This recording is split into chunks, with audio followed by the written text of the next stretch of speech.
All right, guys, we're going to go on and start chapter 1. Now, chapter 1, for those of you who had me for geometry, which is all of you except for one, if you all remember last year, chapter 1 was a little bit all over the place, covered a little bit of everything. Chapter 1 for Algebra 2 is a little bit of the same. It's going to be a little bit all over the place, covering little bits of different things here and there. Some of them will be semi-familiar, some of them will be really familiar, and some of them will be a little bit new. We're taking kind of a step further than what you've done before. And the first thing we're looking at is chapter 1.1. Now, we'll cover part of it today. We'll finish it tomorrow, so we don't have a homework lesson or homework assignment tonight. We will have one tomorrow. So we'll finish most of the notes for this here, and then we'll get a new set to finish tomorrow. And some of the notes pages I finally got around to fixing on the board. The pages, kind of note sheets that we have up here, but for some reason didn't fix the packets. So now the first thing we're going to look at is intervals and set notation, or really set notation. Now a set, what we call a set, is a collection of objects. We use braces to kind of set or kind of name the set.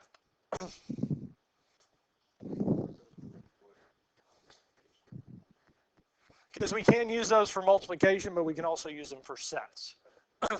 Lots of things in mathematics do have multiple meanings or uses, and it depends on the context in which we're using them for what they are. So an example of this could be 7, 49, 386. So we could list three numbers like this here as a set. We could do objects. We could do anything as a set. It's just a group of objects, and we use braces to kind of contain them together. So if we wanted to list the sets for a... Yes. And, well, it wouldn't be 49 times 49 because 40 times 40 is 1600, so it'd be a little bit bigger. It'd actually be kind of impressive if 386 was a factor of 7. I don't think it is. It is not. That would have been kind of neat. But it's just a way to list a set of members, as this here. So with higher degree polynomial functions, which we'll cover later, we could list out all these solutions in this way. And this is how we write a set. And we have questions on this here.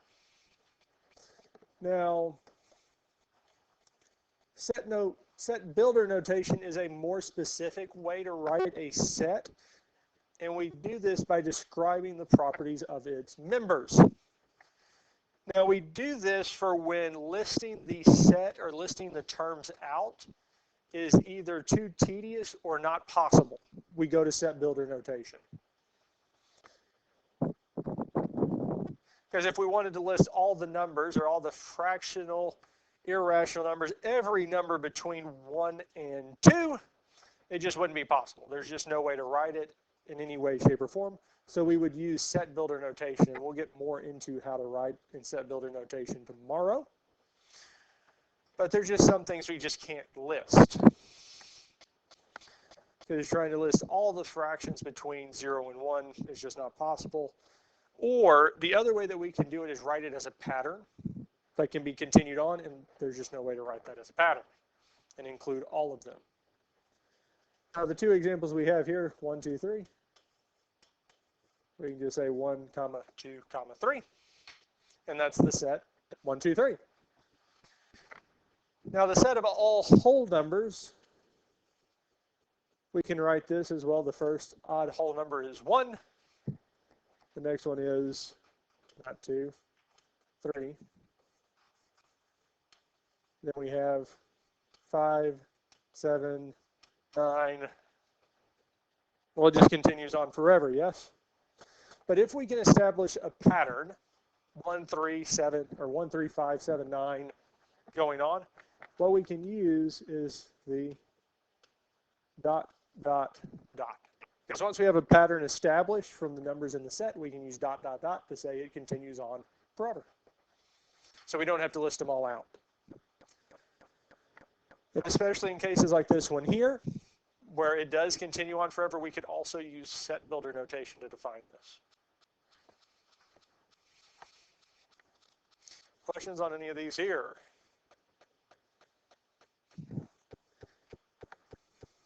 Yes, I mean, we could have used it for 1, 2, 3 if we said it continued on. We could have said 1, 2, 3, and after the 3, put comma, dot, dot, dot, saying we're just counting up by 1. Any questions on this here? Now, luckily, for the most part, we won't do much more with this after chapter 1, but we do have it. Now, the next thing I want to look at is a subset. And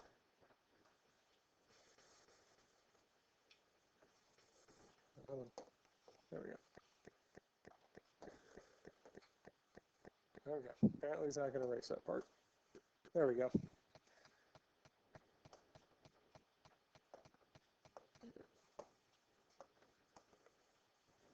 I'm not concerned about that for the moment. A subset is a set that is part of a larger set. For a set to be considered a subset of another, it has to contain everything in that set.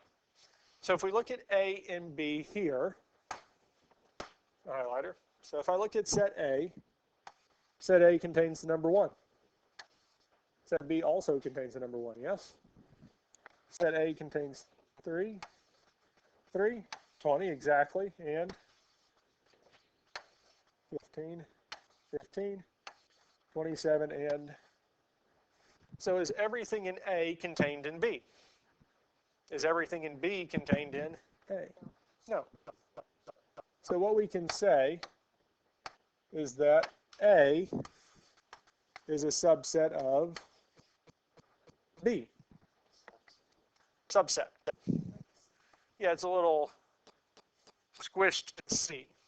So it means subset. A is a subset of B because everything in A is contained in B. Mm-hmm. Yeah, because if you want to write kind of a little smaller C, that works too. And kind of it is elongated, so it's not a normal straight C, kind of longer than it is tall. Can we say B is a subset of A?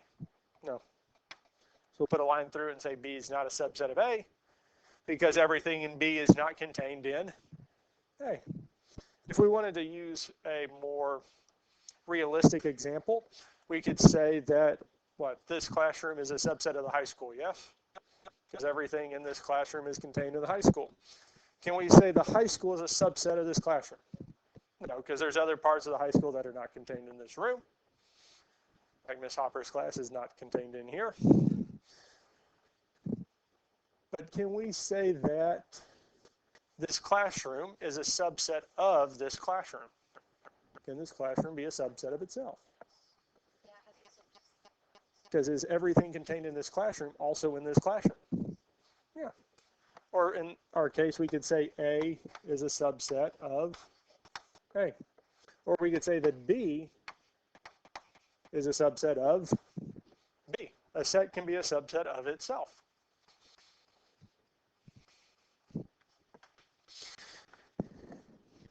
And you probably haven't come across this or seen this much, but 0 with a line through it. Now, and most mathematicians will tell you not to write this as 0. Don't do this. And there's a reason for it, because this actually has a name. This is called the, well, apparently, this is the empty set. So this symbol here is the symbol for the empty set, the set containing nothing. And it might be very tempting to say, I'm going to create a set C here, that we could put 0 and say that the set is empty. But this set has an element, which is 0. It does have an element. So we need another way to define a set that is empty. So we have this kind of 0 with a line through it to define it as the empty set. Yes. Yeah, so this here is just saying that it is empty. There's nothing there. Because if it is 0, there is a number there. There is an element there. It is 0. Because we do have zeros, especially if, say, we're in the set containing locations or points on a coordinate plane. 0, 0 is a point on a two-dimensional coordinate plane. Or a number line. 0 is a location. So 0 has meaning. If we want the set that contains nothing, we need a separate symbol for it, which is the empty set. Now this again is going, really a lot of stuff, everything with the empty set is above and beyond what we'll actually do with it. Because for the most part, we don't talk about the empty set in this class. Other classes higher up will, because the empty set is contained in every set. So set A, even though it's not written, the empty set is there, because it's part of every set, which means the empty set is actually a subset of A. You don't have to write this is above and beyond, because it is. I mean, the set containing nothing is a subset of the set containing actually something. But we can also say the set containing the empty set is a subset of A. So the set containing nothing is a subset. Yeah. So we can go on indefinitely, which the next thing that we're talking about, which is subsets, is we want to write the subsets in set notation, and we want to write all the non-empty subsets. So any of the ones that we consider empty, we're not going to include, because as we just noticed, we can make an infinite amount of them. Now looking at the first one, the set 4, 5, what is one subset of it? Yeah, 5. A subset is a part of the whole, because it has to have, yeah, so 5 is a subset of the set 4, 5, because it does contain an element in there. Another one would be 4. And there's one more. So 4 is a subset of 4, 5. 5 is a subset of 4, 5, and 4, 5. So each one of these is a subset of our set 4, 5. Now, we're going to say 4, 5 is the same as 5, 4. They're not going to be unique between the two. They're going to be the same. Otherwise, it'll make some of the ones later on a little more complex than we need them to be. Because 4, 5 and 5, 4, depending on our context, could be different. So ordered pairs is one I used earlier today, because the ordered pair 4, 5, 4 on the x, 5 on the y is a completely different location than 5 on the x, 4 on the y. So order does matter there, but for this here, order is not going to matter. So we have all three. Questions on this here? Let's look at B, the set CD. So what would be one subset? C. Another would be? Yes. And that's all the subsets. So when we have two elements, we end up with 3 subsets.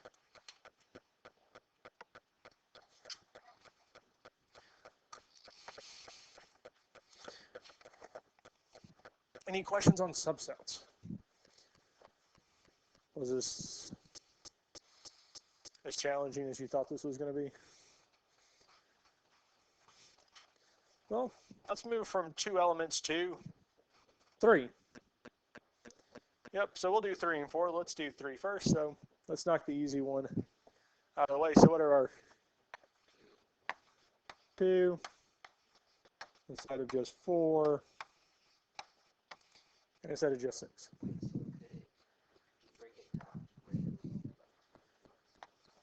Yes. So we can say 2, 4.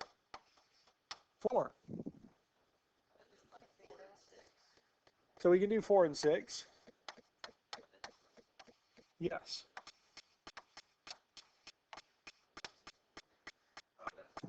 So we do have that. 6 and 2, which is going to be the same as 2 and 6. Because if order mattered, then we could say 6 and 2 and 2 and 6. Yes.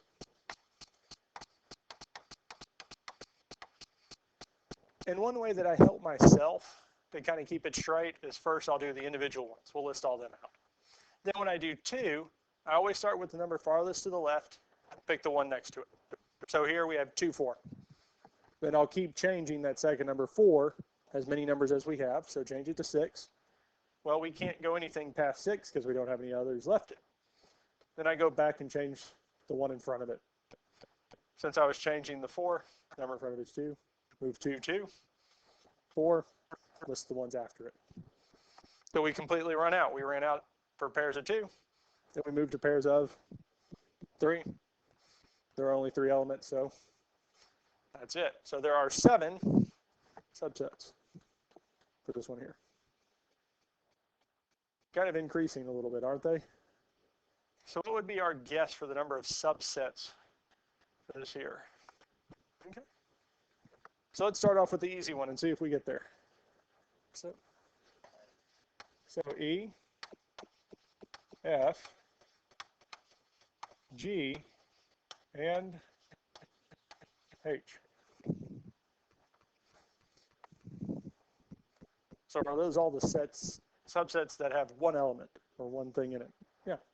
So we can move on to 2, yes? So what's the first one of our 2 that we, EF?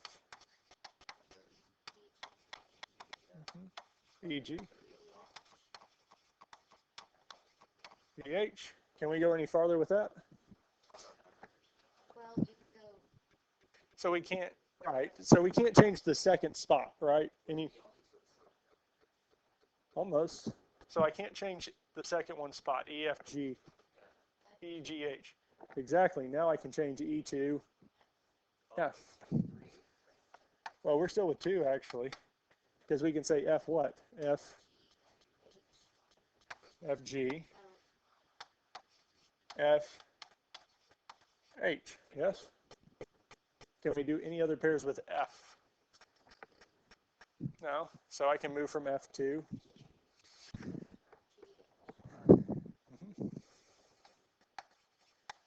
Can we do any more with G? No. And if you notice here, as we move left to right, we kind of eliminate any going backwards, especially with pairs of 2. We don't have to go back and try to find it. Because if I did EF, FG, GH, I'm missing a bunch in that group. So I find it easier to start off, especially with pairs of 2. EF, change F. With our other ones, go G, H. And now we go to 3. So we can say E, F,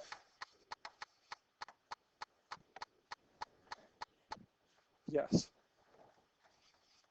E, F, H. So we can't, right, we can't change the third one any farther, right? But I can change the second one from F to G, which would give us E, EGH. Can we go any further from there? No, so we've done the third one in both of those as far as it can go. The second term has gone as far as it can go. But can I change the first one? Well, you can change it from E to F, yes? It gives us what? F, G, H. Because that's different from any of the ones we have so far, yes?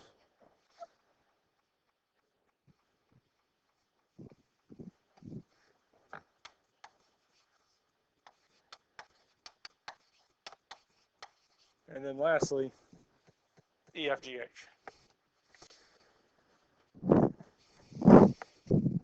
$15. So with just 4 elements, we went all the way up to 15. How do you even break that? Let's say if you didn't do that. Right, I'm not going to specifically ask you to guesstimate or kind of actually evaluate how many there are. I did that just to see if we can take a guess and see how many it would be. And especially when I go through, because there are ones like this on the test, I go through, and each one's not worth a specific point. I group them, I think, into threes kind of deal.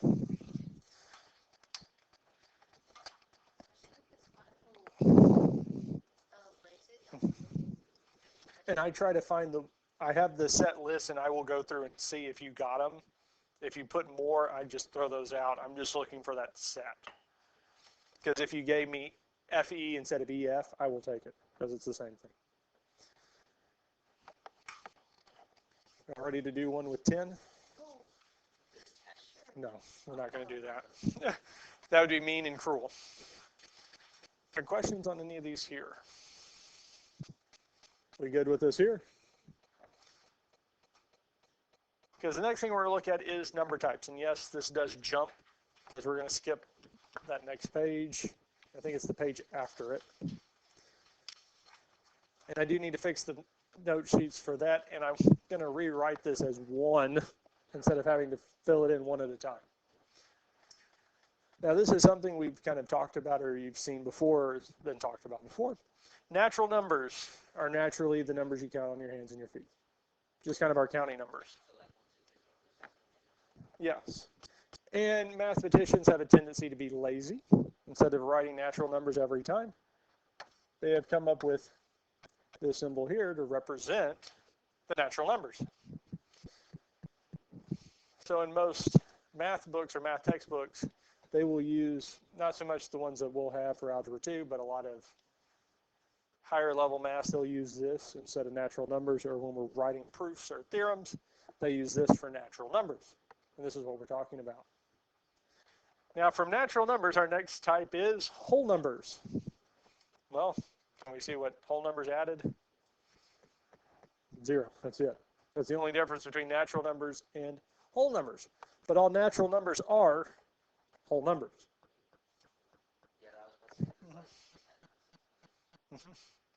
Because the only thing it does add is just 0 itself. Yeah. Does anybody have a guess at what the symbol for whole numbers is? It's kind of a trick. There isn't.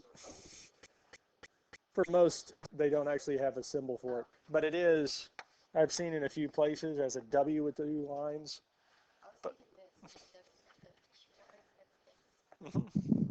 Because either works, but most of the time, especially when we talk about kind of the natural numbers with 0, they'll talk about the integers, which is the next one, greater than 0, or non-negative integers. But our next one is integers, negatives and the positives. And the symbol for integers is almost, it's Z. It's very tempting to say I, because that would be my first instinct, would be to say I. But there is a group later on that actually was, that we'll see is irrational numbers. And my best guess or assumption, because I haven't looked fully into it, is that they came across, or mathematicians came and founded, not so much founded, but conceptualized the group of irrational numbers before we actually got the group of integers, these negatives. And that's not so much we dealt with irrational numbers before negatives, we just thought of negatives as the opposite of. So instead of thinking it as -1, we thought of it as the opposite of 1. Opposite of +1, opposite of 1. Or -2 is the opposite of 2. So we didn't think of it in terms of positive and negative as we have 1 and then it's opposite. It's additive inverse. Kind of these opposites. And then we got integers as a group, positive and negative, later on. Now the next group that contains all these are rational numbers. Any number that can be written as a ratio, a fraction, any number that can be written as a fraction. And our symbol is a Q.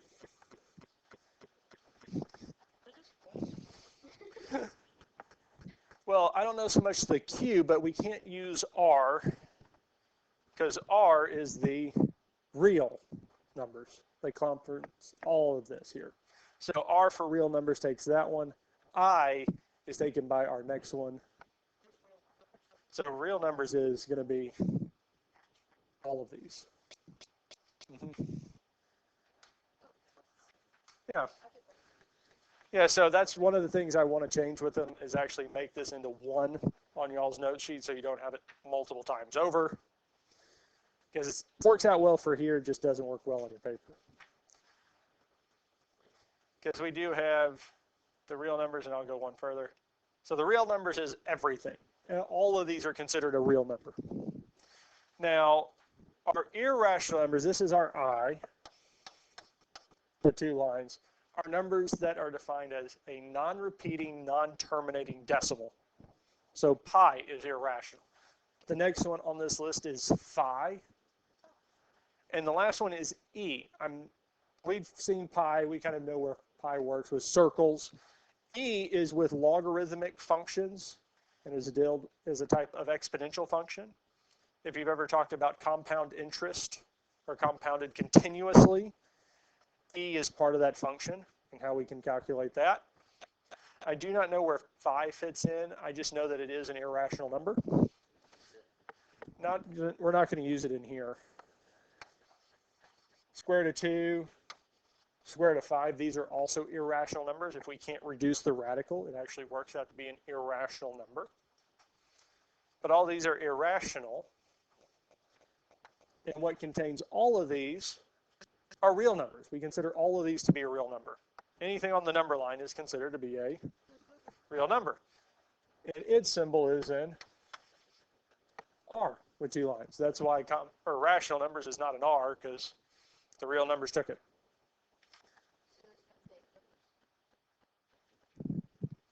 Well, we don't call them fake numbers.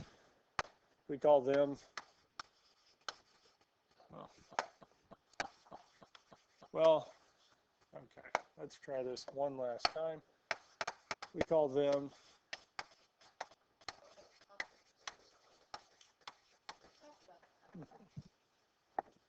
so for those of you who were in the ACT prep class Friday, so ACT prep class Friday, the video we watched where the little character went into the door and kind of went somewhere else, and they had this later part in the video where he dropped below the number line. I think so. Yes. Yes, there's. So there's that part, or when he kind of opened the door and dropped below the line, kind of in that space below it. That is what we call the complex plane. And these numbers come in the form of A plus B I. If we have something that's not real, we call it a word that starts with I. Imaginary. Because these are imaginary numbers.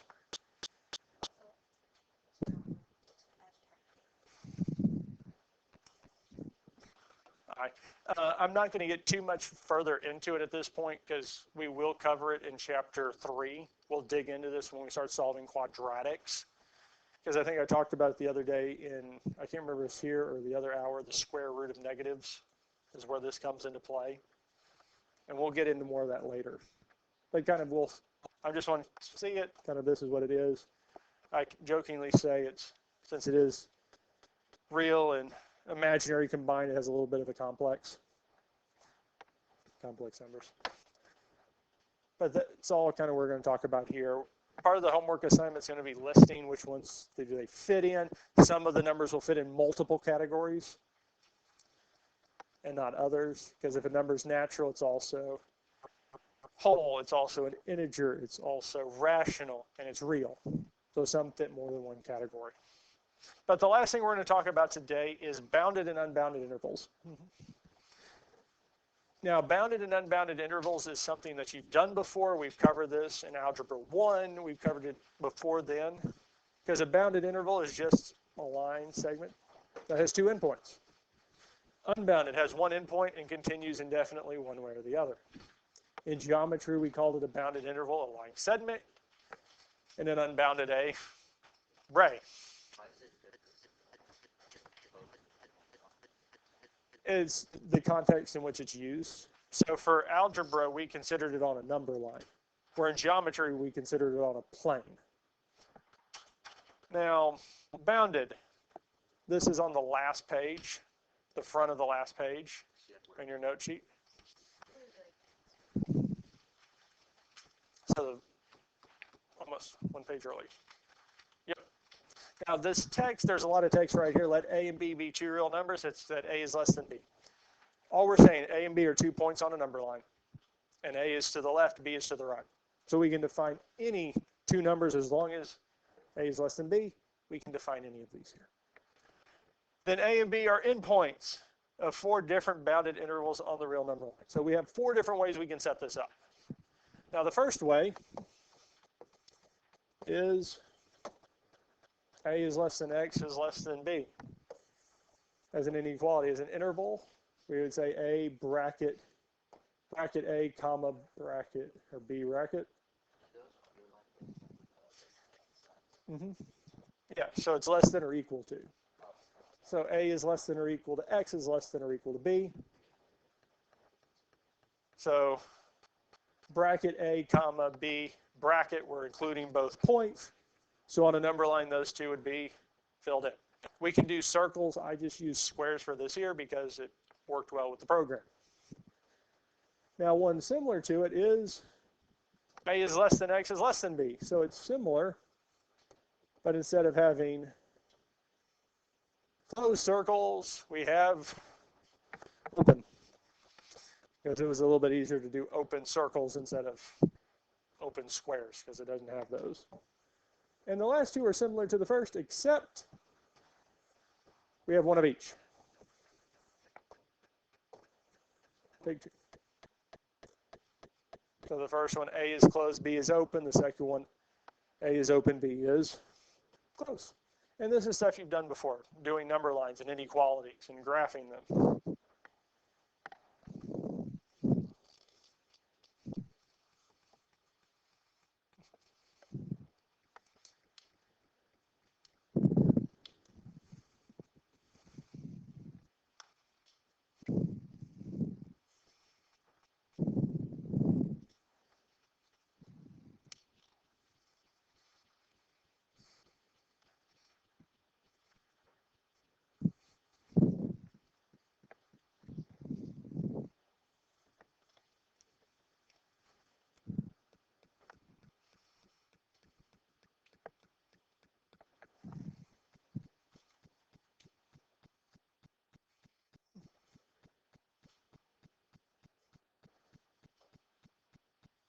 Questions on any of this here? So these are just different types of intervals that we can have. And we'll look at interval notation, especially solving absolute value equations or solving different one variable inequalities. We'll end up writing our answers like these here. And the other one is unbounded. A is just we have one endpoint and it's going to go in the other direction. So the first one is X is less or greater than or equal to A. Brace, bracket A comma infinity, parentheses. Or X is greater than A, so parentheses A comma infinity. Or X is less than or equal to A, negative infinity comma A, or less than or equal to. Because we use a bracket if it is equal to, we use a parenthesis if it is not. And infinity will always have a parenthesis. Infinity or negative infinity will always have a parenthesis. And part of the reason for that is, one, we can never actually get to infinity.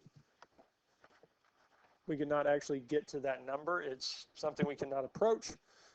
Well, we can approach it, but we can never actually get to it. And also, infinity, unlike most numbers, is a conceptual idea, not something we actually have.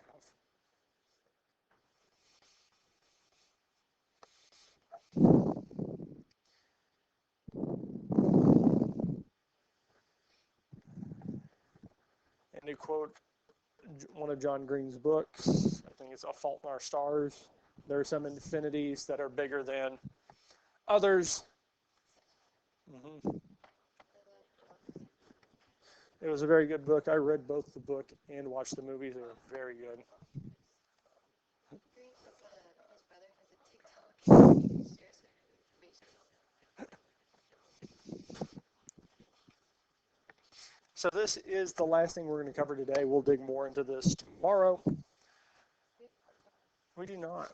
We do not have an assignment tonight. I just put that at the beginning, but I didn't know if No, I intend to, there's more slides to this. Just, I think I removed it completely because I didn't. When I originally made the notes, I wanted to include it, then I realized it didn't fit well where it was at. So I decided to remove it. And I think I removed it completely.